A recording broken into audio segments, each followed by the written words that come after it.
Hello, everyone. Thanks for joining. My name is Asif Waquar. I'm a cloud solution architect at Munich, Singapore. Today, I'll be talking about one of the interesting topic: pitfalls and insight in mastering serverless API-driven architecture for cloud-native apps. This is today's agenda. Initially, I will be going to intro of serverless API-driven architecture. What is serverless API-driven architecture? Then I will be talking about evolution of serverless architecture, how it evolved over the time, and then I will talking about what are the different types of architecture and what are the key drivers we move to serverless architecture, and some of the benefits of serverless architecture, and then I will share some of my personal experience and real life experience in terms of designing a serverless architecture and what are the challenges we have faced. Then we'll talk about the best practices at the end, and we'll see one of the case studies that if you are going to design a new application and serverless architecture applications, so what are the best practices you need to consider, and we'll end accordingly. So let's jump into the. So what is a serverless architecture? Means when it comes to the question like when we talk about a serverless architecture doesn't mean that you are going to manage any kind of server. It's a completely independent, and when you are going to develop an app, so you don't need to manage infrastructure. You are just going to concentrate on the developing the code. You are going to manage CI/CD pipelines, and initially we used to deploy in early days of 90s. We used to deploy our codes in server racks. Then we moved to the virtual machines came into picture. We used to deploy our code on virtual machines, and over the time it moves to containers. And now we see most of our applications are running on Docker containers and Kubernetes cluster, and now the serverless came into picture. So it's basically the serverless applications, architecture applications. You don't need to develop a whole application. You can develop a single application as your function or Lambda function, and that function can contribute into the application.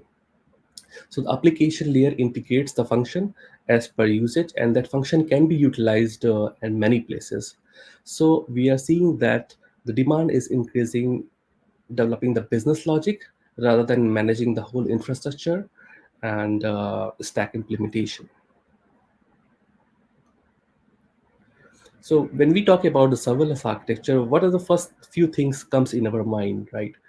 Let's say when you talk about microservices architecture or serverless architecture, anyone when is speaking about serverless architecture or microservice architecture, so what first thing comes in our mind is agility, right?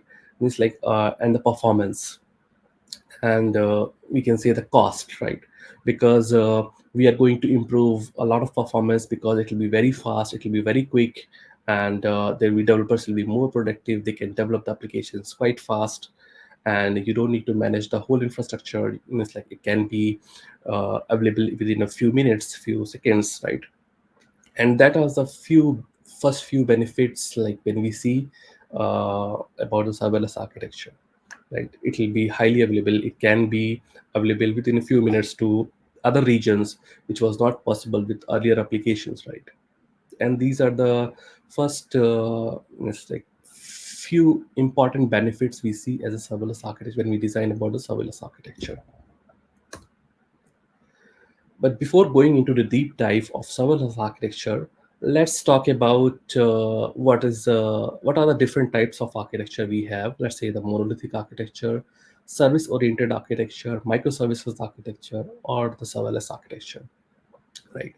So it's like why we move from monolithic to serverless, and what are the pros and cons, and how monolithic architecture works, and what is the service oriented architecture, and then we can talk about more in deep in dive how serverless architecture could be beneficial if you are going to start a new building a new app or designing a new app, right? So monolithic architecture is basically a traditional application architecture where all the components of the application, like either it's UI, business logic, or database layer, everything is in the same code base. it's very simple and easy to manage, and but there are some cons as well, because some of the monolithic architecture, it may be very huge code base, so which is difficult to manage, and they may not be CI/CD, means like there is no proper implementation of managing a code base or CI/CD implementation, and there might be a lot of cost in terms of you are not able to optimize the code base, and that kind of issues we face in monolithic. So when we move from and when we are talking about designing an app which is for very complex app, like let's say for the banks or for any big organizations, so the service oriented architecture comes into picture. Service oriented architecture comes with two layer. It's a two service layer, basically consumer and means like consumer and one more is there. So in that, what exactly means, it's designed for basically the complex app, means let's say for the banking apps where you have a lot of integrations and you want to make the app reusable. So in that kind of scenario, service oriented architecture could be useful. Let's say example of SAP Salesforce. And when we talk about the microservices architecture, means microservices architecture are completely independent entities. Like you have a UI, and for the business logic you have a different code base for the microservice. And means like let's say if you are using application for different departments, so you might have a different microservices for different departments. Let's say the e-commerce app, if you are building, so you might have a different API, many APIs to manage. So microservices architecture, for example, we have Uber, Ola, Coca-Cola, Netflix. These all applications are built on microservice architecture. When we talk about the serverless architecture, as I earlier mentioned, you don't need to develop a whole app.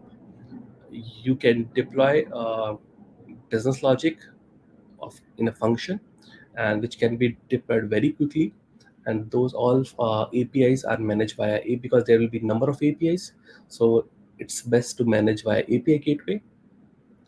And all the services will interact like standalone. So this means like it will be very easy to deploy serverless architecture compared to monolithic architecture or service oriented architecture. And there are a lot of apps service oriented, microservice based on microservice architecture, or serverless app nowadays. For example, Netflix, Slack, Uber. Yeah. So there are few key drivers, like over the time. If you see, in early 1990, the IBM mainframe was developed considering architecture of the monolithic architecture. Then we moved to service oriented architecture, and finally we move from microservices and serverless architecture. So nowadays most of the applications are combined with microservice and serverless architecture, and they are the two key drivers building such apps, basically the scale and the agility. We want to make our application highly scalable, and the data needs to be available in other regions. So the scale and agility is one of the key drivers for developing such applications. And there is another one of the more is the cost factor, right? Because we don't want to pay the whole infrastructure cost if we are not using it. So the cost is also one of the key drivers in terms of for doing this application. We want to go for a pay as you go model, right? So whatever the applications and services we are using, we want to pay for just for that. So if you see, according to the Gartner, in by 2022, there was 9.3 billion of the market cap was serverless architecture. But by 2032, it is expected to skyrocket by 90 billion. 10 times it will be there. So we are seeing a lot of companies are migrating their applications, monolithic applications, to microservice or serverless architecture. and there is a huge trend going on for building a cloud native app, as you are saying. So let's talk about some of the key benefits, doing the serverless API driven architecture. Let's say first is the zero management. So basically, you don't need to manage the infrastructure. It's like you can just concentrate on building your app. Second is the auto scaling. These applications are it's like it is auto scale, with like based on the traffic usage. It will auto scale, and it will make your applications highly available, pay as you go. So whatever the cost you are using, like whatever the resources you are using, you are going to pay only for that. And automated high availability, it guarantees you 99.99 percentile of the availability in different region, different zones, right? So let's say if you are if you are have an e-commerce application which is used in let's say in APAC region or Singapore, and you want to replicate in other regions, let's say in US or Europe, you can replicate the whole application within few minutes. And that's how the geo replication concept comes into picture, and that's available only with the serverless or API driven architecture. Yeah. So your application and services and data can be available in different regions within few minutes. That was not possible in early you know, with monolithic architecture and in early 1990. But when we talk about, obviously, when everyone talks about the benefits of serverless architecture, right? But what about means like when we say we are going to save a cost, and we are going to means like speed up the whole applications and performance, but there might be a scenario that you are developing applications but you are getting unexpected cost. Let's say you have developed the whole serverless application, and in that you are using a serverless application like Azure Functions, Cosmos DB, which enables the auto scaling capability, and it makes the application more highly available, and it can be ready within few minutes. But there are cons as well, so you need to be very careful while designing and developing such systems. So I'll be talking about what are some of the pitfalls of what are the things you need to consider. Their benefits could be a drawback as well. Let's say, let's if you see, this was our previous experience, Azure Functions, and for 1 year the cost was around 32k euro, which was the highest in all the resources for 1 year usage. And same similar applies to Cosmos DB. So both are kind of serverless app.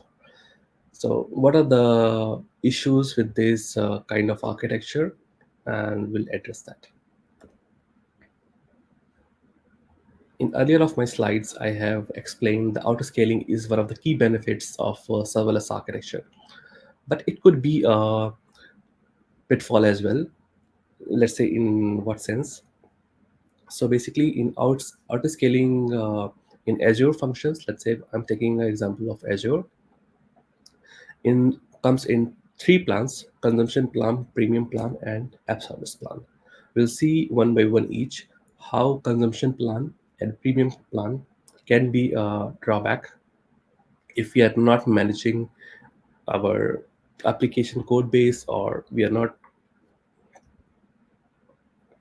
So let's say scenario one: company X hosts a mobile application which is a serverless function API. Initially, that API serves a 10,000 requests per day, and there will be a consumption cost as low because it comes under certain criteria of the usage. Because when we are choosing a serverless application consumption plan, it comes with some limitations, like you can have 10,000 requests per day, or you can have x number of requests per day. If you exceed the request, you will be only charged for that. However, due to if you have done a successful marketing and you have launched a new feature, your user base rapidly grows, reaching to hundred thousands per day, right? So let's see how the cost is going to burn in that. There will be, obviously, when the traffic will spike, there will be high resource consumption. So initially your daily cost was $100, but after the traffic surge, there will be $150 due to increased resource consumption. And when you exceed certain limits, you'll be charged more. And scaling. So after the traffic surge, your consumption plan will auto scale more aggressively, and resulting to, to manage the peak. And if you don't have any proper monitoring and optimization of your code base, it could be a disaster for you. Let's say if you don't have a proper monitoring, and if your code base is, let's say, the code base, the queries are not very proper, right? So it could be a issues.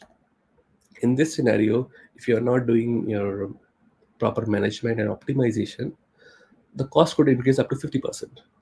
And initially the cost was $3,000 a month, but it could have $4,005 because of the inefficiency in the code, scaling issues, or others. This is what about the consumption plan. Let's talk about the premium plan. Let's say the company Y manage a very critical applications, and with unpredictable traffic spike, and they decide to, migrate their applications to the premium plan for better performance and low latency, right? Scalability. So if you can see in the picture, the minimum number of instances are charged under premium plan is $621 a month. But it comes with, when we are choosing EP2 or EP3 or EP1 plan, it gives you a flexibility to auto scale up to 20 instances. And imagine when you have a high peak and your instances got scaled up to 20 instances.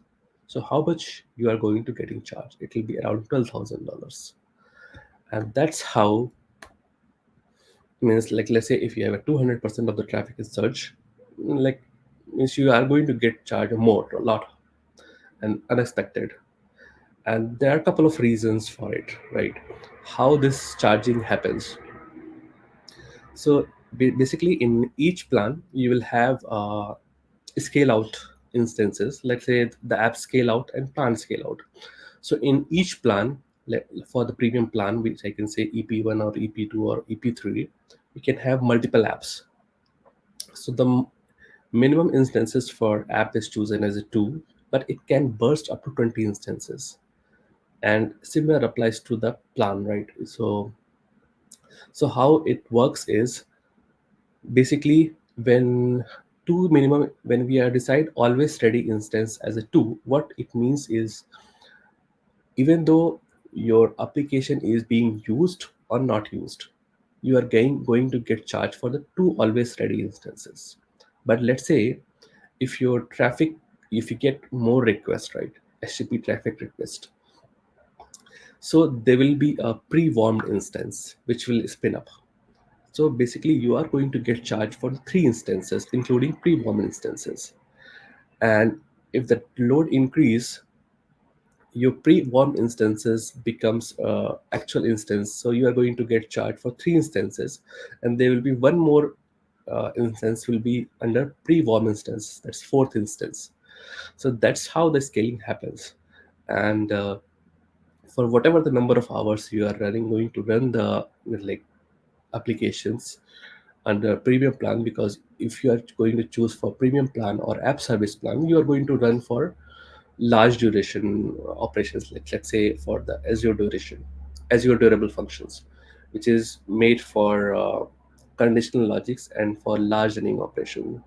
So if you are going to run your function app for a couple of minutes, like, let's say, 20 minutes, 30 minutes, you are going to charge for that number of instances for, you know so the char- the charging can be unexpected in that sense.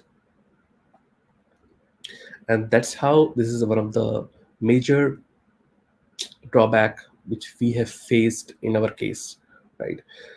We have enabled the auto scaling, and without understanding the whole concept and idea, and there was a lot of charge, if you can see in earlier slides, right?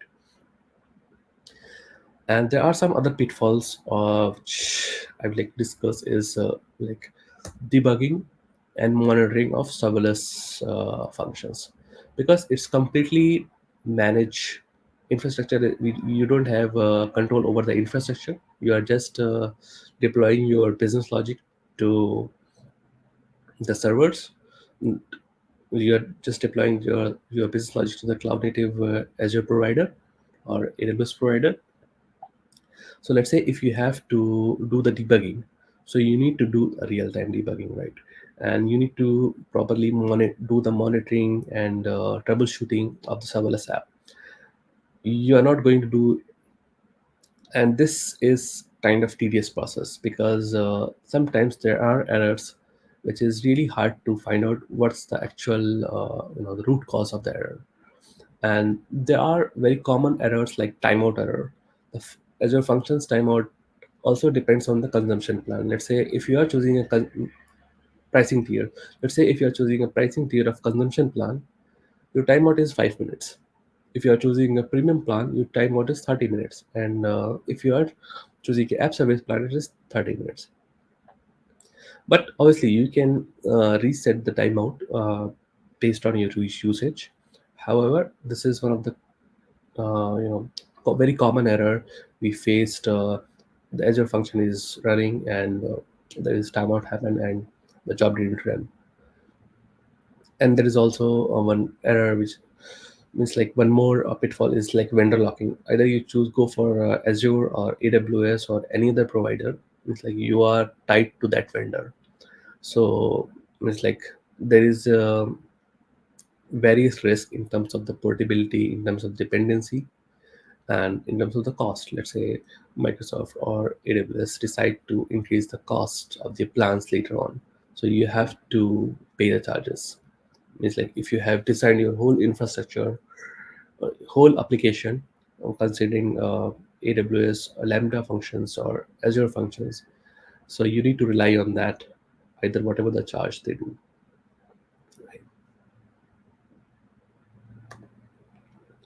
So what are the lessons we have learned for doing such applications? Like, first of all, we need to limit, means like we can do a code architecture considering we need to limit the number of instances if we are going for the premium or app service plan. In terms of auto scaling instances, let's say if we have enabled the auto scaling instances, we need to choose carefully how many minimum instances are there, and how much maximum instances it can scale up. So let's say if the minimum already ready instances I have given 2, and the maximum bus instances was 20, we can scale down to 2 to 4, 2 to 8 based on our usage. And that's how we can control the cost. Second is monitoring. If you are going for a consumption plan or pay as you use plans, so you can optimize your code base to improve the performance metrics and ensures there is a proper monitoring happening, so you can control the cost. You will know that no, which traffic, how much it's going to charge. And because these are very independent functions, so it's always good to avoid implementing a very large or complex logic, because troubleshooting is very hard and difficult in scenarios. That's why it's always helpful if you are doing logic which you can break into multiple chunks or pieces and implement as Azure functions or durable functions. And the address the timeout issues. Like let's say if you want to have a maximum timeout period, you can give a no limit, or you can give a certain 30 minutes, 60 minutes.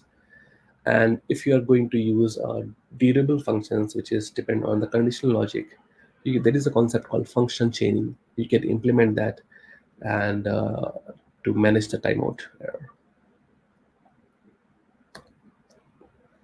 And there are some other best practices, which is there are some other best practices. Let's say for the performance optimization, you can regularly optimize your code Means like is to ensure that use of the premium plans features. Monitoring and scaling, as I earlier mentioned, you need to have a proper monitoring and alerts and scaling policies, basically in term during the period of traffic surge, to ensure that based on the traffic pattern, you can prevent that if there is not extra cost is charged. And you need to have a proper budget alerts, analyzing the trends and seeing where you can optimize. And that's one of the key areas which you need to be very careful and doing the monitoring. And the code review, because inefficient code is like if you're writing the queries which is querying the database from Cosmos DB or any event-driven apps, right? And it could lead to a higher resource consumption. And that's what happened in one of our case. We were using Azure functions, and there was a use case to upload a data file of 2000 members or 100 members data. And there was some calculations happening in terms of doing the premiums or calculations, right? And that what we were doing is we were uploading a file with as using Azure functions and trying to process directly into the database. Not into the database. We are trying to calculate on fly and save into the database. And that was one of the major issue, because there was a higher resource consumption in terms of processing, reading, and doing the calculation. So what we change is we have changed to read the file and store into the raw data into the database. And that was the one step change, have improved a lot of in terms of the performance and in terms of the time running the Azure functions, and which saved a lot of cost. So you need to optimize your code periodically to review that how you are querying your database, and how you are doing the process of files or any other process which you are running at it. And the skill settings. So as I earlier mentioned, you need to be very careful in terms of fine tune with your skill settings that align with actual traffic. So you can limit number of instances, you can do the monitoring, and that's how you can or you can change the skill settings from the configuration. So last at the end means, like, let's say if you want to design a serverless architecture, API driven architecture, so what's the best way to do, right? And before you going to start any new applications, it's always good to have a thorough assessment, like, do you really need a serverless architecture or API driven architecture? That's the first question, right? Because let's say if you are if you don't have any requirement of maintaining the high available system, or if you are there's no such requirement for maintaining the high availability or scalability. I mean, like you don't want to manage like scale your applications in traffic surge or anywhere. So in that kind of scenario, there's no need to go for serverless API driven architecture, right? So that kind of assessment you need to do at the very early stage. For example, the whole applications in our case, which we have designed, means like which we have seen, was designed as a serverless architecture, because most of the people think that while moving to the cloud or serverless architecture, we will improve the performance, we'll make the best application which will be highly available, which will be creating performance, and it will save a lot of costs. But that's not the actual case, right? Because you need to consider how your data is processing. In our case, the file was coming monthly or quarterly, and there was no such need to maintain a very high available system. And but the whole system was designed as it in serverless IBM architecture. And at the second stage, there was no proper code base maintained, or the optimized code was written to process the files. and that was another reason to cause this issue. So you need to have a objectives very clear, what exactly you are going to do and what are the outcomes is going to be, and what are the key performance, like KPIs to measure its success, right? So you need to evaluate your architecture considering a well architected frameworks which defines like operational excellence in terms of security, in terms of reliability, in terms of performance efficiency, and cost optimization. Based on that, you can decide your architecture. Either it's going to be microservice architecture, serverless architecture, or any other. I need to identify the risk as well, right? Like how much is going to impact the performance, security, and cost. And in terms of the compliance, is the data is going to be compliant if you are going to save on cloud or wherever. And just for example, to give you the high picture, let's say uh, if we are going to design application, like let's say smart parking management system, and there is a requirement to optimize the parking in urban areas for real-time informations to the drivers they will receive at the parking spot, and so it will avoid any congestion and environmental impact. So in that case, what happens is because you need a real-time informations, that's the first key thing. So real-time informations is considered either for the event-driven architecture or serverless architecture, right? This is the first thing. So when we talk about considering the well-architected framework in this scenario, so for the smart parking management, we need to have a scalability, we need to have a reliability, and so first is the operational excellence. So we want application which can manage all the tasks and which can provide a real-time informations to the drivers, right? And we also want to ensure the security of the information is flowing, and we want to also maintain the reliability, means like in terms of this application needs to be available because there might be other drivers might be booking, right? And in terms of scalability, it can scale. Let's say if there is a huge surge in the traffic of booking the spot, it can scale up. And we also think through that we need to consider to manage the cost. Means like it should be pay per use. Like if there is no traffic, the cost should not, there should not be any cost. So considering all these scenarios, serverless architecture or event-driven architecture could be a good use case for this kind of case study.